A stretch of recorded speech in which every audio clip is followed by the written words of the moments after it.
We're now ready to begin, and just to tell you who the candidates are, um, we have Jane Harman, Brian Gibson, Mike Brinkley, and James Smith. They drew lots, and they're seated in the order in which they're going to speak for the opening statement. So our first speaker is Mr. Smith. Thank you. I want to thank the League of Women Voters for promoting democracy with this candidates forum.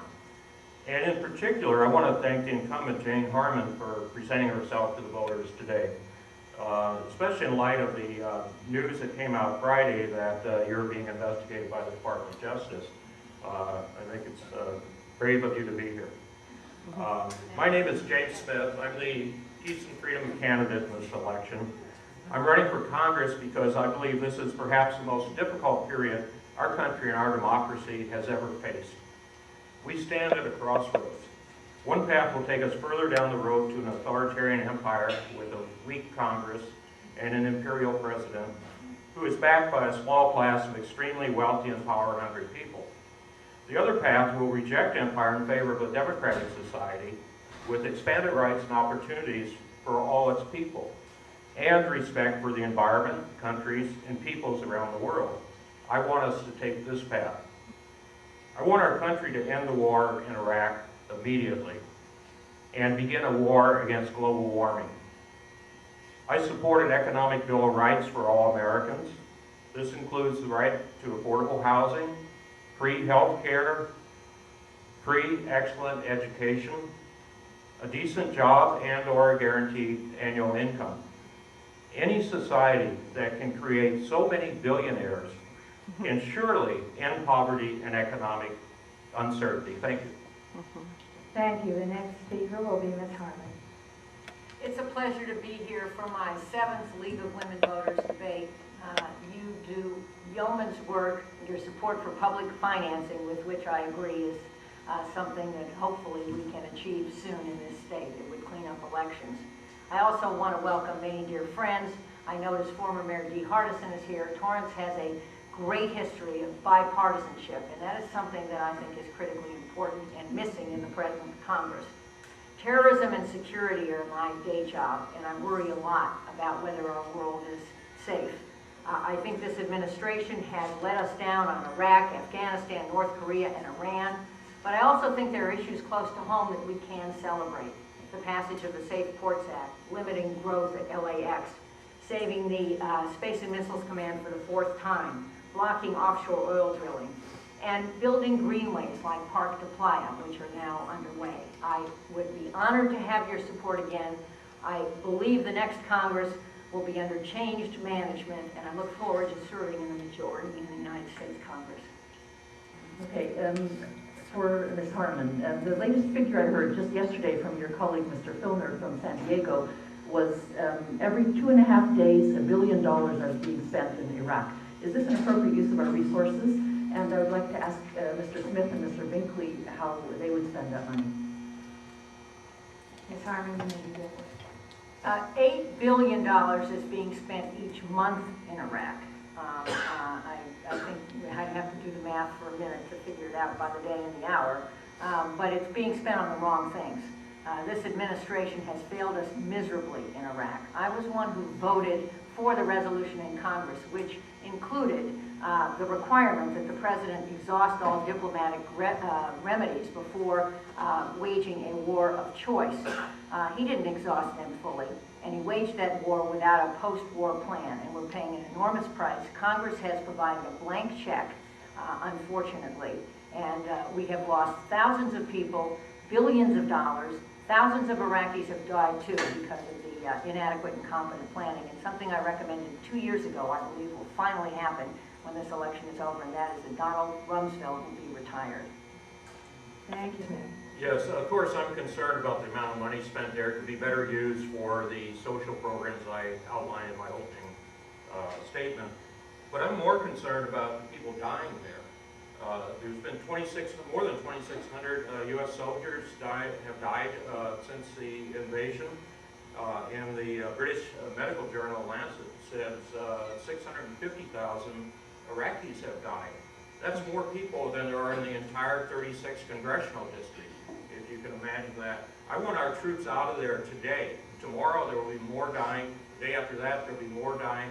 It's going to get worse, not better. And I wish Jane Harman would go on record for an immediate withdrawal from Iraq. Thank you. This is to Representative Harman. Many seniors have reached the donut hole in their prescription drug plan. Many of them are complaining that the prices of drugs have gone up so high that it's just unbelievable, and they are still facing financial problems covering that donut hole and the original drug program. And so I would like Representative Harman to suggest what could be done to change that. Thank you. Thank you, and we will have all of the candidates address that same question. Ms. Harman? Thank you for that question, Lori. I was on the House floor all night a few years ago when the changes to Medicare Part D were passed. You could hear the sound of kneecaps breaking as Republicans were forced to line up and support an outrageous change in the law, promising seniors prescription drugs on the one hand, but on the other hand, creating what you call this, what everyone calls this donut hole, this gap in benefits after a certain low threshold, and also barring the government from negotiating lower prices with drug companies. I was proud to vote no. It was a hoax on seniors, and one of the things that will happen first in a new Congress where Democrats are in the majority is we will repeal those ridiculous changes, allow for negotiations for drug prices with drug companies, and promise seniors things that actually mean what they say. Yes, I believe health care, including prescription drugs, is a human right, not an opportunity for corporate profit. I support H.R. 676, Conyers bill for universal medical care, which includes prescription drugs. It has nearly 80 Democratic co-sponsors, but guess who's missing? Jane Harman has not signed on, and I think you need to hold her accountable because we need universal medical care in this country this year, not next year. Thank you. The next question will be on this side of the room. Hello, my name is Donald Warren, and as a candidate for public office, I want to thank the League of Women Voters for holding this panel. It's absolutely wonderful. My question to everyone is, I noticed that candidates run as independent spirits, but when they're elected, they follow the dictates of the two corporate parties. What makes you different? How will you do the right thing and serve the people when your party demands you serve corporate and special interests? Thank you. I'm going to address that to all the candidates. Yes, please. Thank you. Thank you for your excellent question. I think it's one we should all have to answer every 2 years. When I made my opening remarks, I talked about bipartisanship. That's the history of this city of Torrance, the largest city in this congressional district. And I believe that that is the story of my career in Congress. The Safe Port Act, which I co-authored with Dan Lundgren, a Republican and former opponent of mine, actually, for governor, is one of the better pieces of legislation, everyone will tell you that has passed Congress in recent memory. And it is better because it is bipartisan. My votes over the years I've served in Congress have been against my party and for a balanced budget, against my party and for certain other things having to do with free markets, and against my party and for things like no limitations on freedom of the press. And I'm proud of that, and I consider that those to be votes for better government because they're bipartisan and they're not just following litmus paper advice from party leaders. Thank you. Mr. Smith. I think the question reflects the feeling of a lot of people in this country. There have been so many scandals in Congress in the last year or so that it's horrendous. And there's a big move towards not voting for any incumbents, which I would like to encourage. But, you know, we don't want to replace the people who went there to make a killing with more people who are going to go there to make a killing. We need people who are there to serve the public interest, and those are the kinds of social programs that I outlined, a peaceful world, etc. And we can do that. Bernie Sanders, Vermont socialist, is the only independent in the House, and he pushes the Democrats, I believe. I'd like to do the same thing when I'm there. Good morning. Peter Fowler, State Assembly candidate, 53rd District. James, this question is for you. You said that Rumsfeld should step down because of Iraq and the disaster and the shredding of U.S. credibility in the region and around the world. Let me ask you a question. I was at El Camino this past week, and I met two people, Julie and Erica, who's one of whom was engaged to this soldier who just died in Iraq in July. Another one who has a cousin who's died in Baghdad in the Green Zone. They both feel terrible. They both ask me, what the hell are we doing here? Why are we there? And so the question to you is, why did you, Berman, Waxman, all the Democrats in Congress vote for the war when it was transparent to so many people around the world that this was clearly something else?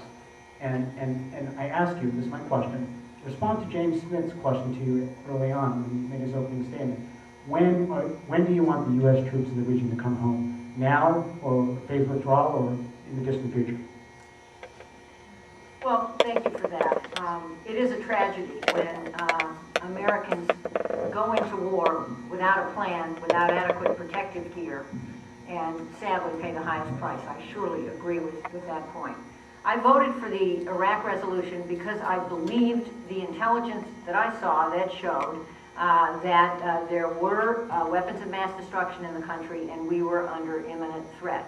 That intelligence was wrong, and I have said subsequently that my vote was wrong because it was based on that intelligence, and I've devoted years in Congress since to reforming the way we collect and analyze and disseminate intelligence. I co-authored the major bill that does that. As for a timetable, I have said we should start redeploying troops now, right now. I think Iraq is in civil war.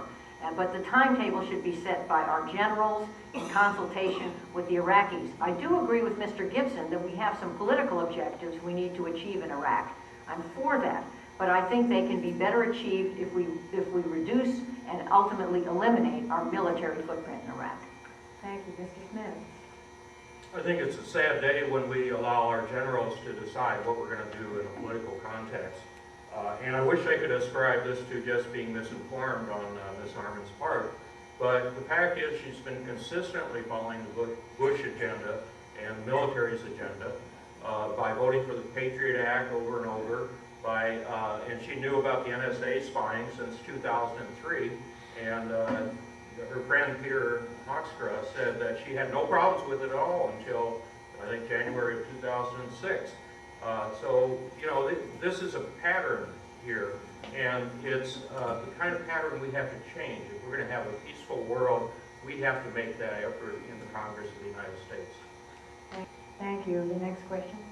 My name is Carl Abrams, and I'm a candidate for the 53rd Assembly. I would like to direct this question at Jane Harman. What are your views on the continued political responsibility between the United States and the Israeli-Palestine conflict? Ms. Harman. Thank you. I feel very strongly that we need a two-state solution between Israel and Palestine with mutually guaranteed borders and hopefully an end as soon as possible to the violence between them and the violence in the region. I thought that President Clinton was doing it right when he had a very highly skilled Middle East envoy, Dennis Ross, basically full-time in the region, and the movement toward peace was palpable. I was in Gaza with President Clinton in 1998 and in Ramallah when the Arab charter, the Palestinian charter, was changed to renounce violence against Israel. Sadly, in this ABC administration, anything but Clinton, there is no Dennis Ross figure, there is no sustained attention, and this war of choice in Iraq has surged and sucked all the oxygen out of the whole region, and sadly the Israelis and the Palestinians are paying a huge price by our neglect. And Mr. Smith. Well, I think the question is, what's in the best interest of Israel? And it's surrounded by 250 million Arabs. Now, doesn't it make sense that there should be peace between the Israelis and the Arabs? I would think that would be the effort of anybody who wants to promote the survival of the state of Israel. But unfortunately, Jane Harman has constantly supported the Israelis' military aggressive policy. When the conflict developed in Lebanon, she rushed to Israel to cheer on the military at a time when most of the world was saying we need a ceasefire. But we didn't get that from her, and I think that was counterproductive. Apparently, she's gotten too cozy with the lobby, too, because that's the source of the Department of Justice investigation that she might tell us about. Thank you. This young lady has been waiting for quite some time, and it will have to be our last question because we agreed with the people doing the television coverage that we would limit this to the 60 minutes, and we've had the 3 panels. So can you ask your question quickly, please? Thank you very much. My name is Erica Snowlake, and I think I represent most of the people in this country who don't even vote because I have no faith in the political process that is going on now, currently with the two-party, etc. And Jane, frankly, I find you are scary. When your issue is terror, you cannot promote peace on this or unity in this earth by focusing on terror, which this administration is doing. Also, we visited your sweatshop in Tijuana, and it's very sad that that's part of your life. Okay, so I'd like all of you to tell us how you see peace happening on this planet. Because we're at the brink. Okay, Thank you. Mr. Smith. I spoke in my opening statement about the drift to authoritarianism, or maybe it's a rush to authoritarianism now, but the ideology that convinces people to give up their rights and to sacrifice the kind of democracy they've had is fear. And the scare tactic that there's terrorists under every bed and so forth. I have news for people. There is no war on terror. Some of you remember World War II. That was a war. This is a problem, obviously, with terrorists in the world, and it should be addressed with police actions and without scaring everyone to death. We need to get those terrorists, and we need to eliminate their base of support by acting on an equal basis with other countries in the world. Thank you, Ms. Harman. I often say that the White House is an evidence-free zone. Sadly, this election season is also an evidence-free zone. There is a web film that Mr. Smith has claiming that Harman, the company, with which I have no affiliation other than to be married to the founder and executive chairman, has a sweatshop in Tijuana. That is preposterous. There is a state-of-the-art plant there employing 150 people. The average wage is $9.50. The average wage in Northridge is $11.50. That's number one. As for this other Time magazine charge, that's also preposterous. I'm aware of no investigation, and the claim in the article is just silly. As for peace, that's something serious. I support that as well as everyone else. We have to project American values, which we have not done because Congress, under Republican leadership, has given this White House a blank check to take away our Fourth Amendment rights and in other ways to take advantage of and violate laws that Congress has passed over the years.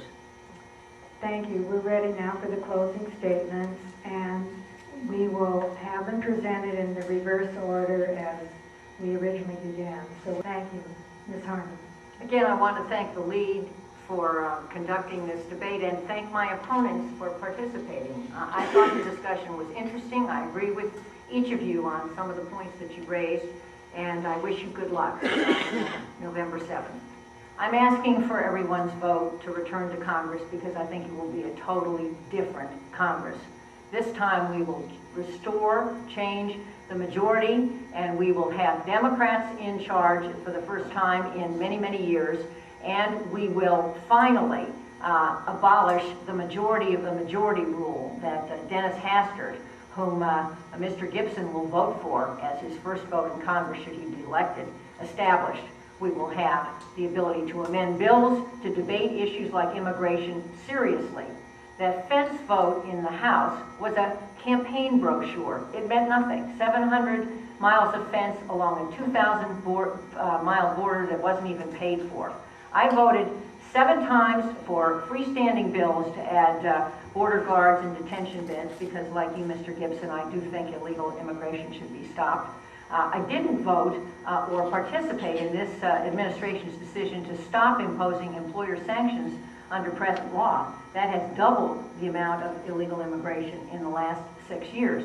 But I am for fair and effective border enforcement. I am for dealing with the 12 million people who are here illegally and a comprehensive solution to the illegal immigration problem. Thank you. And Mr. Smith? Well, Jane is much too modest. Her and her husband do run Harmon International. Her husband's the founder, CEO, and controlling shareholder, and I believe we have community property in California. That's what's made her the richest member of the House of Representatives, according to the media, and has put her in the Trilateral Commission. You don't get there without a vast amount of money. Now, I couldn't believe it when I heard there was a border plant in Tijuana. So I went there with some other people in this room, and we talked to, and it's on YouTube.com, by the way. And we talked to a video of it. We talked to workers there who said they made $1 an hour, women. And they had a big sign out in front hiring 16-year-olds. I believe that's child labor throughout the world. Now, if Jane can't have influence to stop these practices in her own company, how is she going to have influence in Congress to stop the war and other things? Let me cut to the chase. I want to speak to the Democrats here. If this gets out in the media, or this Department of Justice investigation gains momentum, and Jane becomes unelectable or is forced to resign, then you have a choice between the three of us up here to replace her. I am the only one who will work with the Democratic majority in Congress. The other two people are fine people, but they will not do that. So think long and hard about that, because we still have some time. Thank you very much. This concludes our program. I would like to thank the audience for your kind attention, for your thoughtful questions. I certainly would like to thank all of the candidates for participating here today, expressing your views.